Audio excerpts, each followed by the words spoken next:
लेकिन मलुक नागर साहब, अब आपके पास आते हुए मुझे लगता है ये ऐसा वक्त है जब सिर्फ राजनीति के इर्द गिर्द अगर पूरी बहस को हम लोग सीमित कर देंगे तो असल मामले तक नहीं पहुंचेंगे।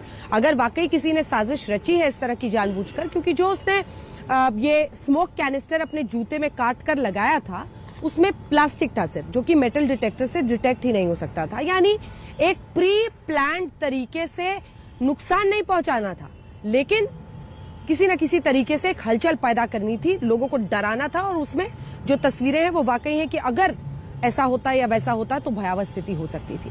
दो बातें मलुक जी आपसे पूछूंगी, आप पुरानी संसद में भी थे, इसमें भी है। क्या इसका हाइट बहुत कम है दर्शक दीर्घा का? जो हमारे दर्शक नहीं गए हैं वहां पर वो आपके जरिए समझना चाहेंगे, जिसकी वजह से ये कूदने के बाद भी उछलता रहा। फिर पता चला कि एक तो लटका ही हुआ था काफी देर तक ऊपर से, उसके बाद से वो कूदा है, तो वो बताएं। और उसके बाद जाहिर तौर पर आप दोनों ने ओवर पार किया, तो इसके लिए भी आप बधाई स्वीकार करें मलुक जी।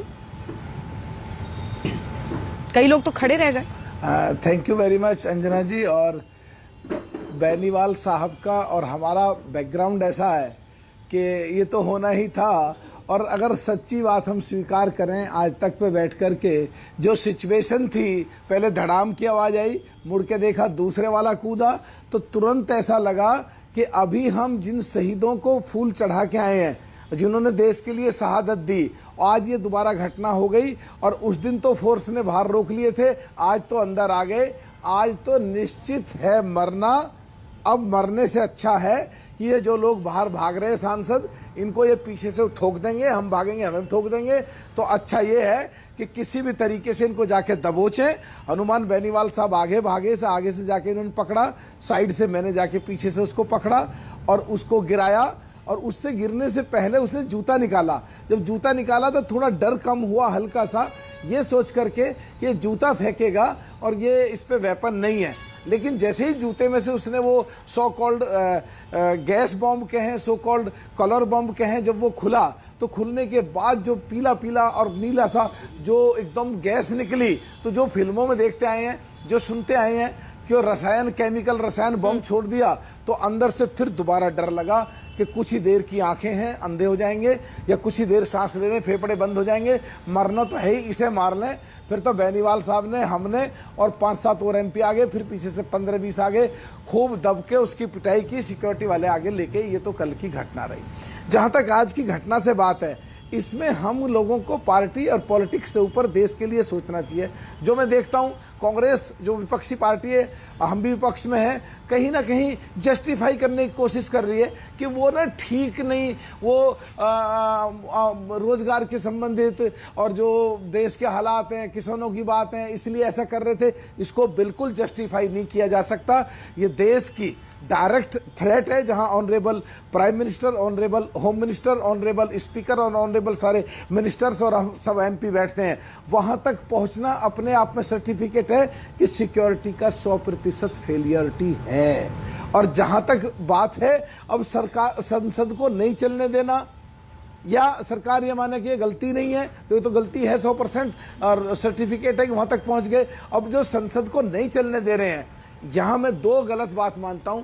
पहली गलत बात ये, जो विदेश में बैठे हुए लोग हैं, जो सो कॉल्ड 10 दिन पहले ये कह रहे थे हम संसद के टाइम पे हंगामा करेंगे, उनकी हिम्मत बढ़ती है, आतंकवादियों की हिम्मत बढ़ती है, विदेशी ताकतों की हिम्मत बढ़ती है, जो हमारे देश को कमजोर करना चाहते हैं उनकी हिम्मत बढ़ती है। और दूसरा, जो हमको करीब 85-90 करोड़ के करीब लोग हमको चुनाव, सारे 543 एमपीओ को चुनाव जिता के भेजते हैं, एक एमपी को कम से कम 18-20 लाख लोग चुनाव जिता के भेजते हैं, और वो कहते हैं जाओ हमने हमारी वोट दी, तुम्हें अधिकृत करा, संसद में जाकर संसद चलाओ।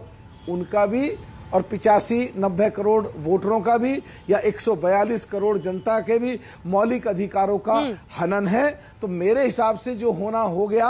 और जो सिक्योरिटी की बात है, यूएस की तर्ज पे, यूके की तर्ज पे, यूरोप की तर्ज पे, रशिया की तर्ज पे, इजराइल की तर्ज पे, उस पे स्टडी होनी चाहिए और उसको कैसे इंप्रूव करा जा सकता है। जो दोबारा ऐसी घटना 2001 के बाद जो 2023 में घटी है, ऐसी घटना ताकि दोबारा ना हो, इस पे बहुत डिटेल में काम करना चाहिए। 2001 से अब तक हमने करीब 7,000 के करीब, अंजना खत्म कर रहा हूं, 7,000 के करीब कानून अगर बदल दिए, तो सिक्योरिटी में क्यों नहीं बदलाव आया? और जो आज प्रश्न चिन्ह लगा रहे हैं सो कॉल्ड कांग्रेस या जो यूपीए 2004 से 2014 10 साल इनकी सरकार थी, इन्होंने सिक्योरिटी में क्या क्या बदलाव करे, या आज की तारीख में 9 साल से पीछे अभी जो 2014 से जो 2023 तक सरकार है, इसमें इतने कानून बदले, तो सुरक्षा में क्यों नहीं बदलाव करे गए। तो ये कई चीजें ऐसी हैं जो जरूरी हैं सिक्योरिटी में बदलाव करने की।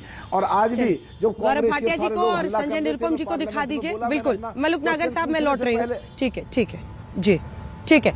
बेनीवाल साहब और मलुक नागर साहब, आप दोनों बने रहिए हमारे साथ। एक भारतीय होने के नाते पहले तो हनुमान बेनीवाल जी और मलूक नागर जी को मैं ये जरूर कहना चाहूंगा, आप किसी भी पार्टी के क्यों ना हो, आप विपक्ष में हो, लेकिन आज हर भारतीय को आप पे गर्व है।